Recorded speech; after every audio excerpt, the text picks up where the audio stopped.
मित्रों, जय माता दी। अभी मैं एक वीडियो देख रहा था खड़के जी का। पत्रकार ने पूछा, ये जो पश्चिम बंगाल में महिलाओं के साथ हो रहा है, तो इसके बारे में आपकी क्या प्रतिक्रिया है, आपका क्या विचार है और आप इस पर क्या एक्शन लेना चाह रहे हैं। तो उसका जो जवाब था, उसने बोला कि वहाँ पे कांग्रेस एक तरफ है, टीएमसी एक तरफ है और कम्युनिस्ट एक तरफ है। इस तरह से करके वहाँ पे सब अलग अलग हैं। तो हाँ, ये सब होता रहता है और इस मामले में मैं कोई कमेंट नहीं करना चाहता। अब आप लोगों को समझ में आया? नहीं आया?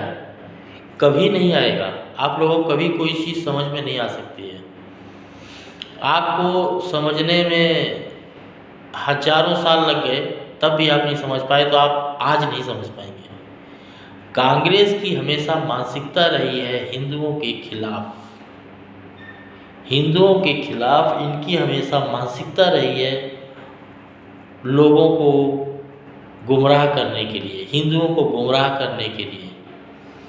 जब हिंदुओं के ऊपर अत्याचार होता है तो ये लोग कुछ नहीं बोलते हैं, इनके मुंह में दही जम जाता है। वही अगर मुस्लिम के साथ कुछ होता तो ये सारे के सारे एक साथ में हाय हाय घाघरा लहंगा उठा के नाचने लगते हैं। और अगर आप लोगों को कांग्रेसी बहुत अच्छे लग रहे हैं तो आप समझ जाइए कि आप अंतिम कगार पर हैं।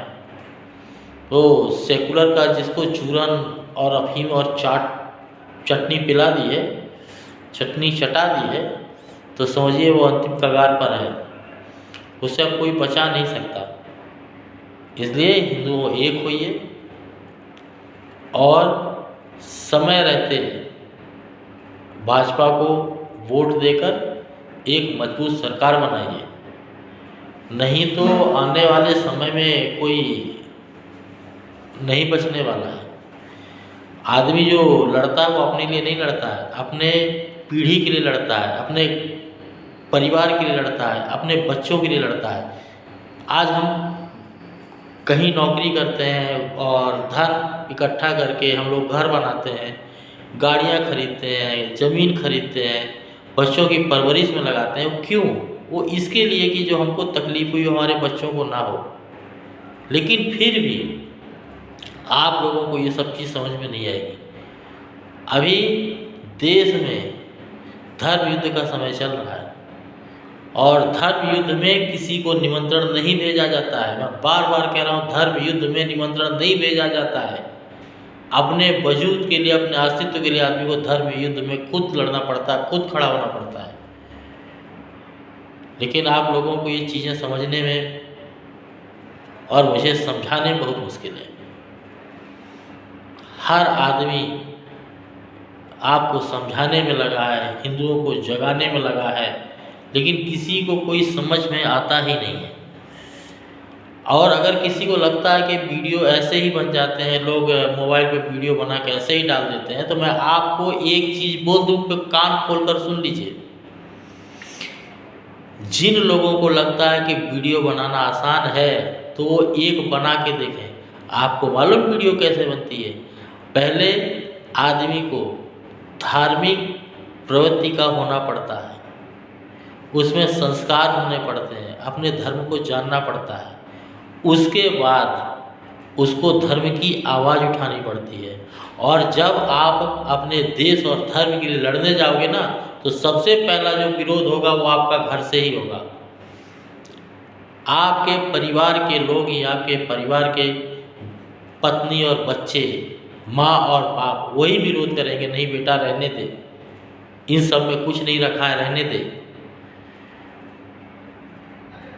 आदमी अपने आने वाली पीढ़ी के लिए लड़ता है। आपको क्या लगता है कि जब क्रांति का समय चल रहा था और जब मुगलों के साथ युद्ध का समय चल रहा था, उस समय देश की जनसंख्या क्या थी? देश की जनसंख्या वही थी जो प्रतिशत जो आज है, वही प्रतिशत पहले भी था।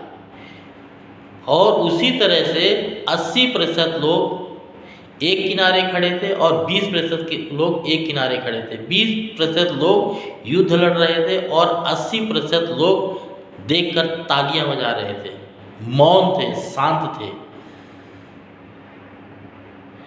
आपको क्या लगता है कि जब सुभाष चंद्र बोस थे तो उस टाइम में केवल बंगाल में वही पैदा हुए थे, वही जनसंख्या, उनका ही परिवार था? नहीं,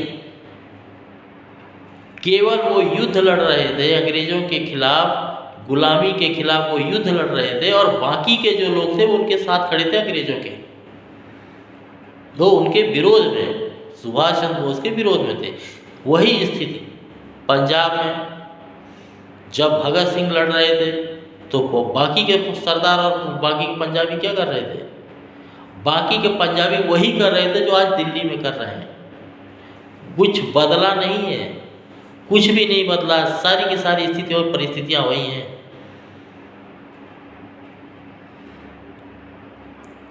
आज जो पिक्चर बन रहा है, आज जो प्रतिबिंब भारत का है आपके सामने, वही मुगलों के टाइम में था, वही अंग्रेजों के टाइम में था, वही प्रतिबिंब था। उसी तरह के नेता पहले भी थे जो लड़ने नहीं देते थे क्रांतिकारियों को, क्रांतिकारियों की चुगली करते थे, क्रांतिकारियों को पकड़ाते थे, उनकी जासूसी करते थे, उनको मरवाते थे।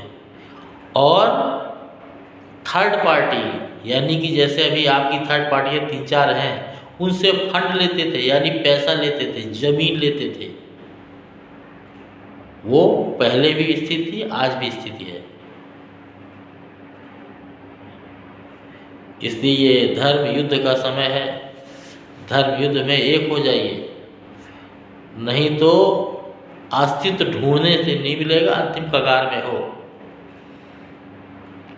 अब आप लोगों को केवल एक ही आदमी दिखता है, मुझे जो दिख रहा है तो मुझे तो नरेंद्र मोदी, योगी मोदी और भाजपा, भाजपा का ही एक ऐसा नेता है जो खुले मन से जय श्री राम बोलता है।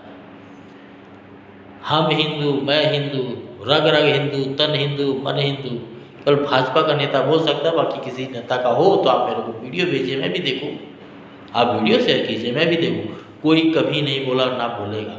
उनकी वोट बैंक की राजनीति है। आप लोगों को ये चीज़ें नहीं समझ में आती हैं। इन चीज़ों को समझने के लिए थोड़ा अध्ययन कीजिए, अध्ययन कीजिए, नहीं तो अंतिम कगार में हो, मिट जाओगे हिंदुओं, मिट जाओगे। अगर मेरी बातें मजाक लगती हैं, जब मेरे जैसे लोग कश्मीर में ये सारा मुद्दा उठाते थे और बातें कहते थे, जब किसी को हमारे जैसा आदमी कश्मीरी पंडितों को, भाइयों को बताता था, तो वो लोग कहते थे नहीं अब्दुल चाचा ऐसे नहीं हैं, नहीं रहीम भैया ऐसे नहीं हैं। और बाद में उसी अब्दुल चाचा और रहीम ने ही मार मार के भगाया है, मार मार के भगाया है, और पत्नी और बच्चियों को भी रख लिया है। बात समझे? अभी भी नहीं समझे, मत समझो, अपनी बारी का इंतज़ार करो। या तो समझो या अपनी बारी का इंतज़ार करो। अपनी बारी बहुत जल्दी आने वाली है, इसीलिए भाजपा को वोट कीजिए, सब काम छोड़ दीजिए और पहले वोट कीजिए। इसीलिए जय भाजपा, तय भाजपा, हर हर मोदी, घर घर मोदी, जय नरेंद्र मोदी, जय भाजपा, तय भाजपा, जय माता।